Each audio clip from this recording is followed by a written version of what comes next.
Welcome to UNCAGED, a show that celebrates thought leadership from today's top business leaders. The program provides a voice to amazing executives from around the globe who are shaping the world of business today and mapping the path to the commerce of tomorrow.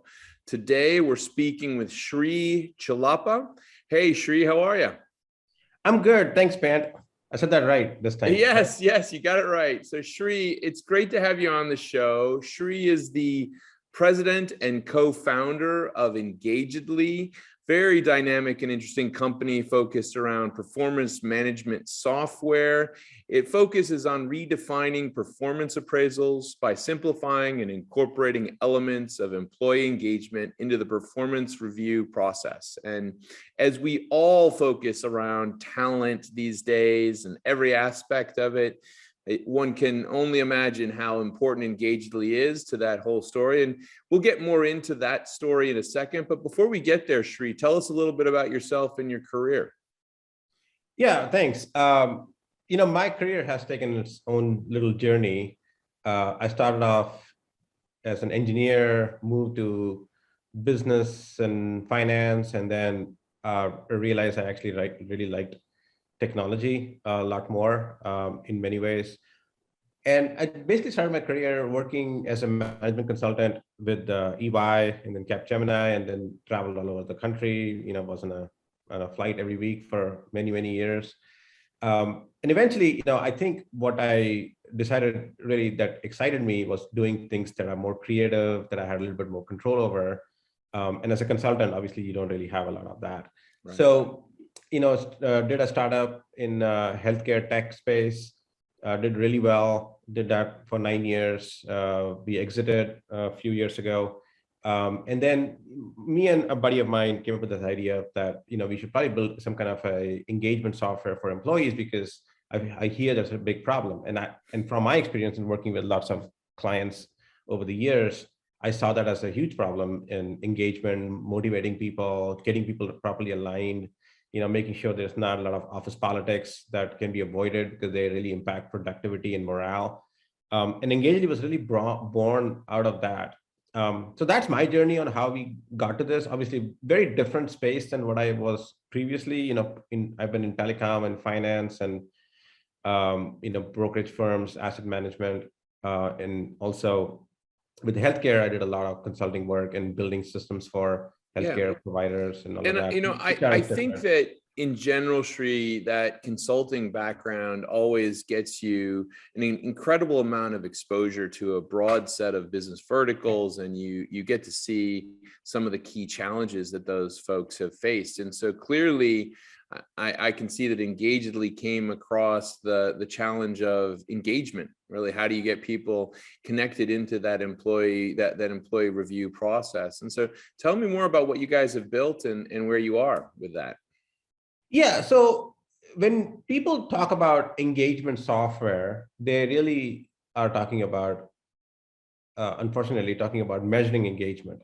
What we built is something that's beyond that, right? That comes what after that. You measure engagement, you get a bunch of input and feedback from different employees, telling you that I don't like my manager, or I don't like the workplace culture, or I don't like the development opportunities I have, or the growth opportunities I have, or whatever that is, right? You find these things that you can work on as an organization. Our platform really addresses that. So what ENGAGEDly was really built is to improve engagement, not just measure engagement. And we know there's a direct correlation between engagement and productivity, engagement and lack of absenteeism, organizational profits, organizational growth. All of those things really directly impact. So there's a really good business reason to drive better engagement. It's not just a feel-good, press that a company gets out of it. It's really about driving better engagement so that the organization can thrive and do better. So our platform, builds tools or provides tools for organizations that really want to drive better engagement by aligning people with their goals, with OKRs, providing them tools to drive better development and learning, because we have tools for that. We gamify experiences in the platform as well, so you can get badges when you do something nice and or do something that you go above and beyond your call of duty, if you will. Mhm. So things like that really drive better engagement within organizations, and that's really what Engagely was built to accomplish. Yeah, and I think it's such a timely moment that we're talking, Shri. I mean, Yes. I would say that during the last couple of years, we hear these stories about things like the Great Resignation, all these people switching roles and jobs, and it's really demanding that companies rethink how they how they train employees, how they evaluate employees, how they help them manage their careers and play a key role, a meaningful role in an organization. And I'd just be curious to see how you see how you're offering in line with those kind of broader trends that we're seeing in the marketplace. It couldn't have been more timely for Engagely to exist, because as organizations have gotten more hybrid and more remote work, people are now no longer saying, hey, I need to hire somebody in the Bay Area or New York or Chicago or wherever they are. You find talent where they are, so they don't have to move. And you can find that way, you can find the best talent at the best cost, if you will, in many ways. So you don't have to pay top dollar for New York City and San Francisco and places like that. That enables organizations to really open up their talent pool, but it also creates a unique challenge. Now you have all these different people who now you bring them into your one culture and engage them into that culture and engage them into and build that cohesive organizational dynamic that achieves a common goal that you're working towards. So at that point, you really don't have an option but to digitize your talent management and your people management strategy. And whether it's through tools that allow you to have ongoing communication, whether it's tools to have collaboration between teams, whether it's tools for building a recognition program that employees can get recognized and get their badges and things like that really help motivate them and then really highlights their performance and brings them to fore, because when I don't see you, you may not exist to me, but you actually exist in the company. So the only way you know them is if you are connected in this one place. How has that dialogue evolved with your customers over the last couple of years? I mean, when you were sharing them the concept and now how they're embracing it. Yeah, so I will say it's a very interesting trend. When we were first launching this product, the first adopters are always other technology companies because they were already working in technology. A phone call is like a strange phenomenon for them, right? It's everything is over chat. They're doing things over Zoom or think through collaboration tools. So a lot of adoption in the initial years for us in the technology companies. What we've changed literally in the last 2 years is that we are getting a lot more companies in different sectors, construction companies, home builders, manufacturing companies, retailers who would have never embraced something like this at scale, where they're seeing the value of something like this to drive better engagement and better performance. The kind of conversation also has changed from, hey, I'm going to do a performance review at the end of the year. And then if you get a 5, you get promoted. If you get a 4, you get a 10% hike. If you get a 3, you get to stay. Well, that conversation has changed, right? The performance dynamics have changed. So now it's not about performance reviews and performance management in that context. It's really about how do I align people so they have the environment to thrive and do better so that the company does better. So it's really about improving performance and driving better performance outcomes for the teams, for the organizations, and having more, proactive conversations about it rather than post. So it becomes more of an iterative process in a way, and it becomes part of that kind of broader performance culture, so to speak. And so, I mean, tell me a little bit about that, because I do feel like the culture of these businesses has evolved over time, and embracing these tools really plays a key role in that. The culture has changed because the power has shifted to the employees, right? Yeah. That's a huge shift. We don't, even during the peak years, I mean, I'm old enough to know the peak years of the .com boom and some of the other trends we've had since then. We've never had a situation where people were resigning in droves. We've never had a situation where people are hurting to, you're getting signing bonuses at McDonald's and Walmart and places like that, where that wasn't the case ever that I can recall, Yeah, I was So looking at the something like power, the power. $24 an hour for Starbucks now or something like Yeah, now the that. government has been trying to change the minimum wage. Now they don't have to. It's already changed. It's like $15. If you can't pay $15, you're not going to get anybody. Yeah, at least in St. Louis. Yeah. And I'm sure New York and San Francisco and Chicago are a lot higher. But so that has changed the conversation to say, okay, what do I need to do to find the best people and then keep the best people, right? It's not so much about just, hey, you need to justify your job and why I should keep you for one more year or next year. It's about an employee asking, why should I stay here for another year?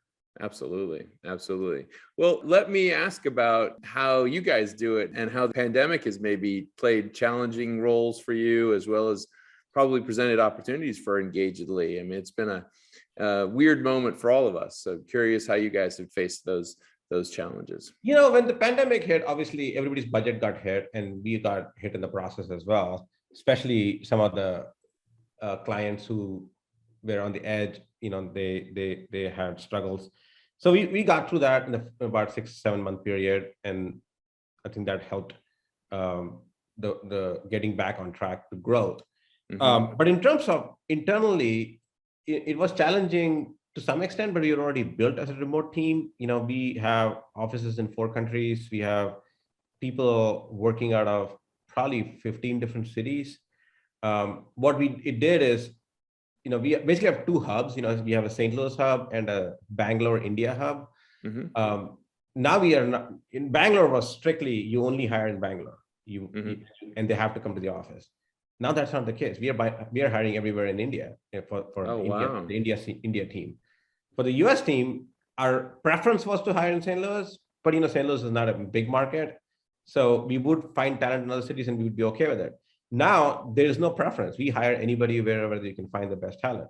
So that obviously has helped open up the scale. And some of these people I have not met in over a year. The new hires, I've not met them yet, right? So that obviously is a little bit challenging. I will say that the work is fine. We are used to that, but I think I do feel people do need to come together periodically to build that cohesiveness and culture and team building. Otherwise, I think the culture does suffer. People can get isolated because not everybody is very vocal on Zoom calls or vocal about picking up the phone and asking you for help. Because you can, body language is something that you miss when you don't see the person in person. Yeah, no, it's a really good point. And I think that you're highlighting that challenge that we all are thinking about right now, which is how do you get that balance right? When do you bring people together? How do you bring them together? Where do you offer that additional flexibility? How can that additional flexibility perhaps offer business opportunities, talent capture opportunities, as well as opportunities for talent that probably never got opportunities, right? I mean, think about all those people that in all of those cities outside of Bangalore that perhaps never got a shot at working at a company as exciting as Engagedly, right? So it's a great moment to think about those changes and how we can implement them. So as you're looking at the next couple of years, though, Shri, what do you see as being on the horizon for Engagedly? I think the biggest change from all this digitization is going to be how do you harness the data that you have now as an organization and as people. Now that you have digitization in your work, in your skills, in your aspirations, in your peer feedback that you're getting at work, I have all the data, or at least most of the data, that I can build really good insight from. So now I can identify potentially, who's disengaged actively without running a survey. I don't need to run a survey. I can know who's disengaged, because survey is what I think I feel, but what I think you feel may be different than what your actions might actually display.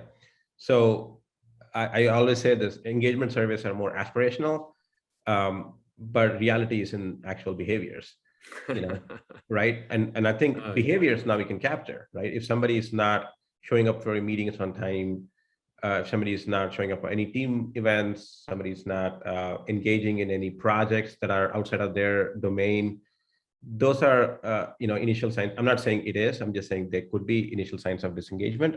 Yeah. Instead of running a survey, they may not even answer a survey.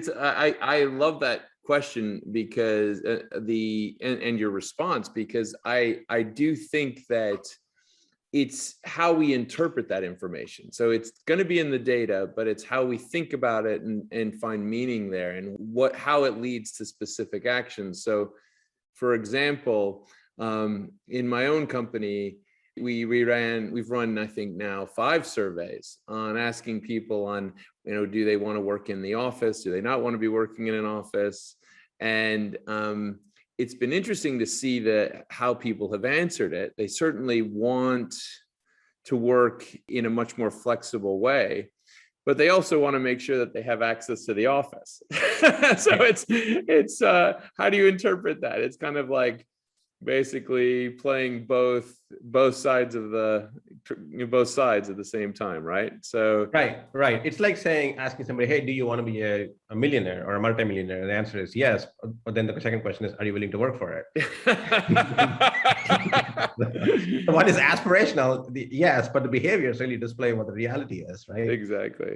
Exactly. Well, listen, Shri, thank you so much for being on UNCAGED today. We've been speaking with Shri Chellappa. He's the president and co-founder of ENGAGEDLY, which is a dynamic performance management software company that redefines performance appraisals by simplifying and incorporating elements of employee engagement into the performance review process. We've been talking to Shri about how ENGAGEDLY has been thinking about implying a lot of engagement elements into the work environment, this hybrid world that we live in now through this pandemic, and pre and now post. And it's been a fascinating conversation. Shri, thank you so much for being on UNCAGED today.